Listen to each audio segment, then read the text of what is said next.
Got a few coming in. Good evening. Good evening, Brother Chris. That was quick. Good evening. Good evening. As you come in, if you feel comfortable, please share this with your followers. I won't be before you long, but I do have something that I want to share with you all today. Today is Money Monday, so for those of you who are not familiar with it, that's a day where I come on to share tips and strategies to help you through the week.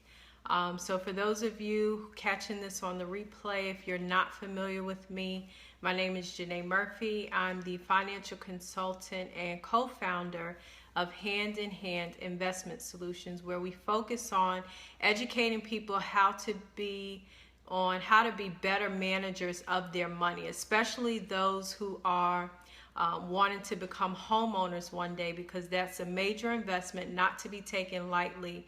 And what I've found is that part of becoming a homeowner is not only just being able to financially pay for your home, but being able to manage it. It's a 15 or 30-year commitment, and so part of being successful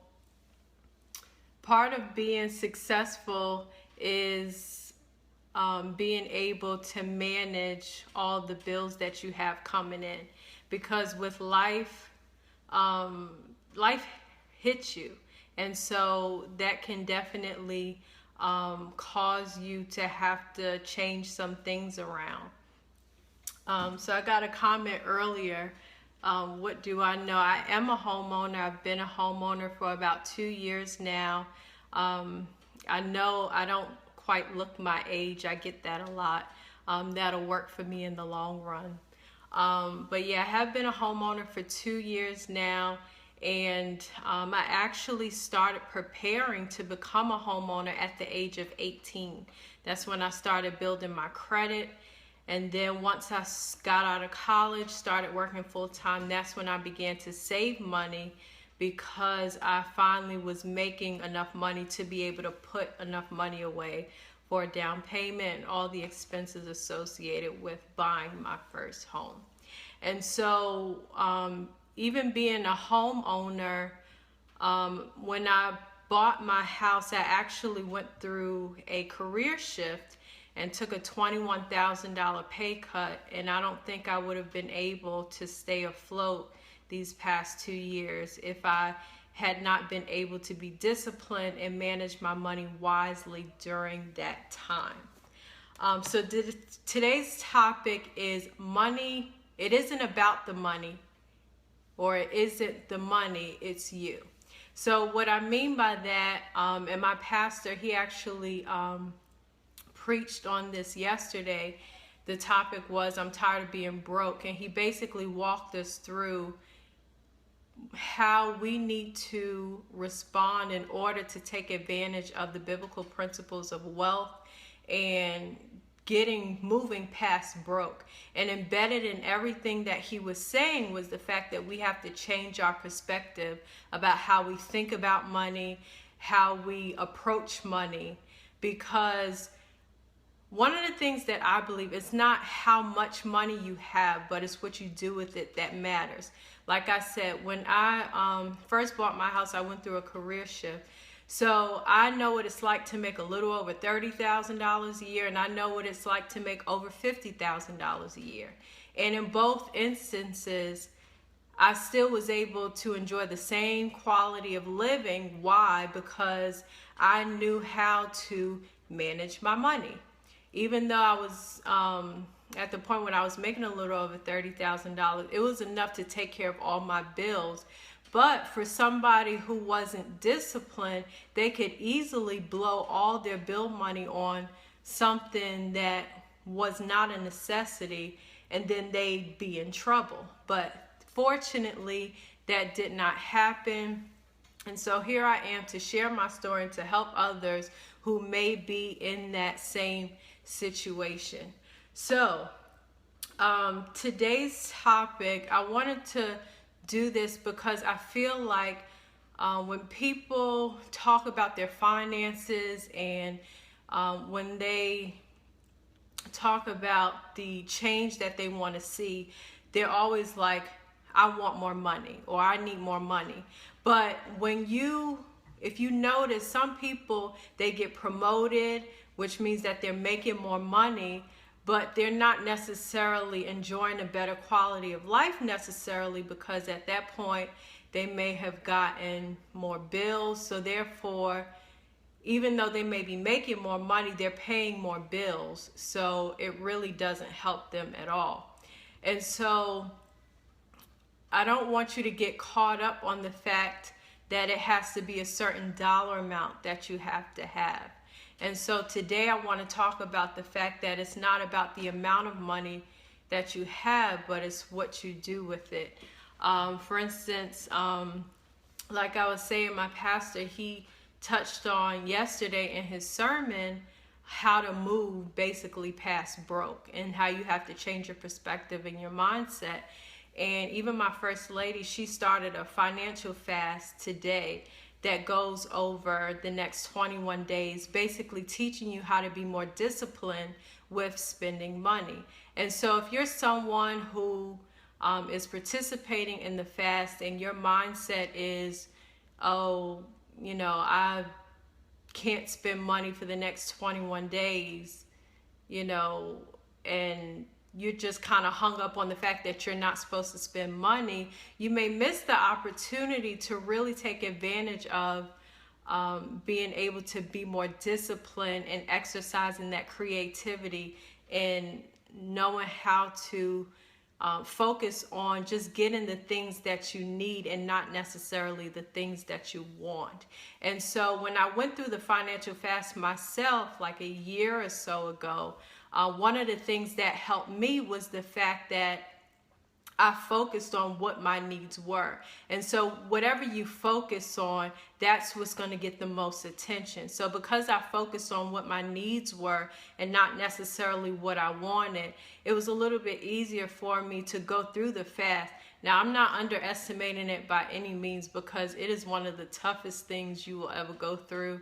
And I definitely recommend it if you need discipline with spending money.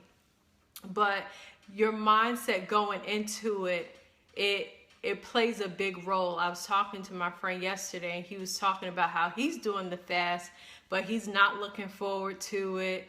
He hasn't done any shopping as far as groceries, and you're not supposed to eat out because, again, you can only spend money on necessities.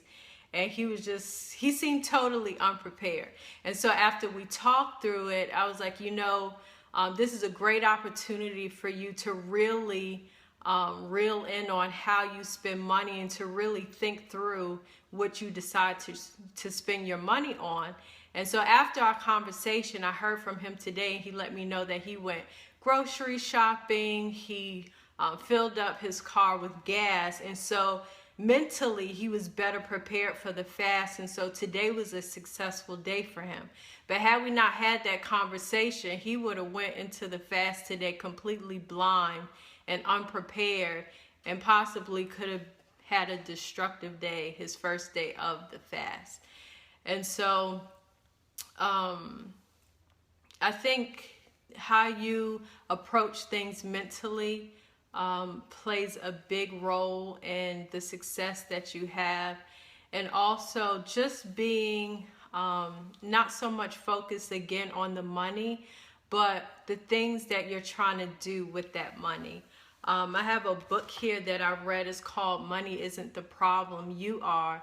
And for those of you who is interested in learning about the psychology of money, the mindset behind money, I definitely recommend that you read it, But this book basically focused on the fact that, you know, we get so blinded by money and the dollar amounts and having more, but we really need to focus on what it is we want the money for. For instance, one of the places I want to travel to is Dubai, just because it's Dubai. It's a really rich country. And when I went to Switzerland a few years ago, it just opened my eyes up to the fact that there's so much of the world that I have not yet seen. And so I just want to go to Dubai for the sake of going to Dubai. And so because it's such a rich country, you know, on the outside looking in, one would think that you would need to make a whole bunch of money in order to be able to afford to go to Dubai. But actually, I got an email one day. It was advertising a 4-day sale. It was round trip travel to Dubai for 2 people for a little over $1,000. You don't see that anywhere. If you go online, you'll see that flights for one person to Dubai is well over $1,000. And so that was an opportunity to be able to take advantage of going to my desired destination for a fraction of the cost. Now, only because at the time it didn't make sense to charge the trip on credit, I didn't take advantage of it. But and since I started a travel fund, so I'm ready next time. So if I had purchased the trip, I would have bought it for a fraction of the price, and I would have been able to go to Dubai. And then people who would have seen me traveling to Dubai, because, you know, that's what we do. We post on Facebook and social media what we're doing, where we're going.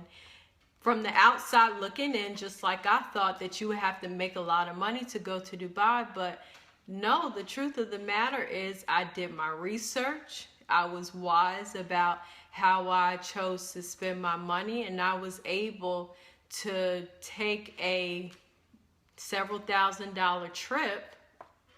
Oh, we got a former Dubai resident in the house. That's cool.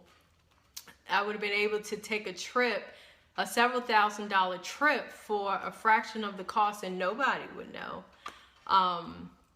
So you don't necessarily need to have, you know, a whole bunch of money to be able to afford expensive travel. Not yet. I don't make 6 figures. But what I'm sharing is that it's not really about the dollar amount when it comes to money, but if we could just get past the numbers, we can understand and realize that we can do the things that we desire to do for less than what we think it costs. Again, when I first decided I wanted to go to Dubai, it was some years ago. And so with some patience and saving, you know, the things that seem impossible is actually possible and well within reach. So I just want to encourage you that if you're feeling like you're in a place where you're stuck financially, you're not really making any progress with whatever financial goals you have, or maybe you don't have any goals, but you're not satisfied with where you are financially, I really want you to encourage you to think about where it is you'd like to be financially. And you can take out a sheet of paper, you can type on your computer, just for 5 to 10 minutes, just write out what your ideal financial life actually looks like. So at least you'll have a picture in front of you. And that's the start, because I believe that, you know, as long as you have something in front of you, your mind is just programmed to find solutions and answers. Once you have a picture in front of you, I think that will motivate you, and it will push you to really begin to do the work and to begin to, again, search for solutions and answers to be able to do the things that you desire to do. For instance, when I purchased my house, I didn't know when exactly I was going to buy it. I just know when I started working and I had the money to save, I was just throwing $500 every month into my savings account. And I knew that I wanted a master bedroom, a master bathroom with a jacuzzi tub, separate shower, walk-in closet. That's all I knew. A nice modern kitchen. And those were the only rooms that I, no, I live by myself and I love it. Those were the only things that I really, really wanted. And so I didn't know when I was going to buy my house. I didn't know how it was going to happen. I didn't know if I was going to get all of these things. But lo and behold, with patience, with preparing myself way before it even happened. Again, I said that when I graduated college, I started saving. And so you can look at the Periscope video for the topic. It's not about you, it's the money. I think I got that mixed up. It's not about the money, it's you. So focusing on not necessarily the dollar amount, but not necessarily the dollar amount, but focusing on the thing past the money. So yeah, I didn't know when, how, but because I prepared myself, number one, I had my goal. I knew that I wanted to become a homeowner. Number two, yes, 30% max in your budget for rent or mortgage. If it could be closer to the mid 20% mark, that would be ideal, but 30% is very reasonable. So I wanted to become a homeowner. I had my wish list of things that I wanted in my house, and I didn't know when, but I started preparing as soon as I had the money for my house. And then fast forward 3 years later, after I started saving, I started looking for houses. And actually a year prior to that, I was looking as well. But then a year later, I started looking again, and I found a house with my separate shower, jacuzzi tub, my master bedroom, my master bathroom, my walk-in closet, and I even got 2 floors. So how about that for a bonus? So, and it was well below what I wanted to pay for a house. Like, the price was extremely reasonable. And so, yeah. And so it just took preparation, and the taxes are pretty reasonable. They're actually built into my mortgage. So, you know, when I pay my mortgage every month, in my escrow account, my lender, they'll pay my county taxes. And I believe I pay those either quarterly or twice a year. So yeah, the message in all of this is don't focus on the dollar amount, but focus on the thing that you want beyond the money. And once you begin to make the necessary preparations, start from where you are, then things will begin to come together. And also, it's not about the money necessarily, but how you think about your money. All right, so if there are any questions, I will answer them at this time. We got a little bit more engagement this evening, which I'm glad about, and I'm not sure if that's because I posted something on my Facebook page and Twitter or what, but I'm glad to have some engagement. And I had someone asked to show the jacuzzi, so I'll actually give a tour of my house, since you can't really see my address because you're no longer here for us. American Offshore. No, I don't have. For you, I'm the moderator, so I'm answering the questions on this scope.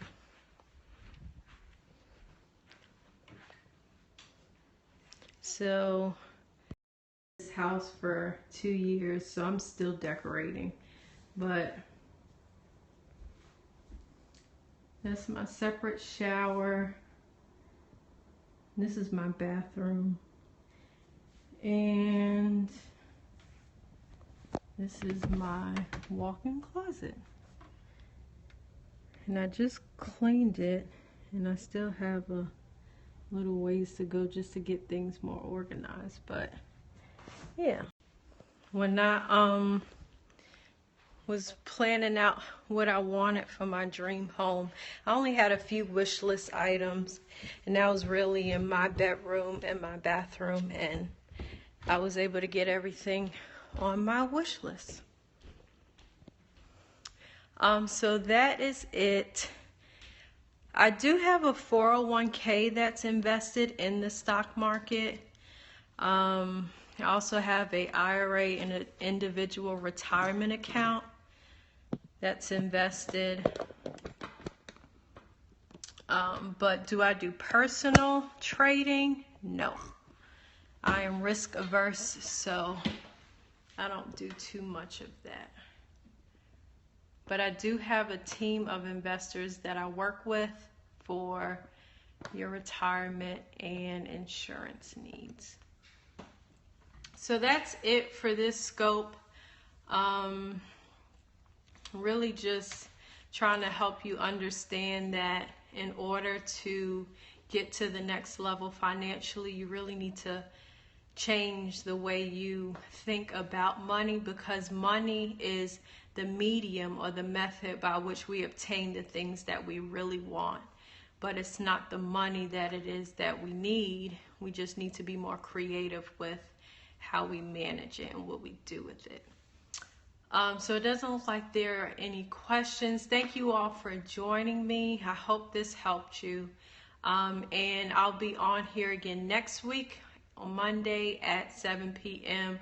for Money Monday. Thank you, Brother Chris. I really appreciate all your support. You are such a great supporter. I appreciate you, my brother. All right, so you all have a blessed evening, and I will talk to you next time.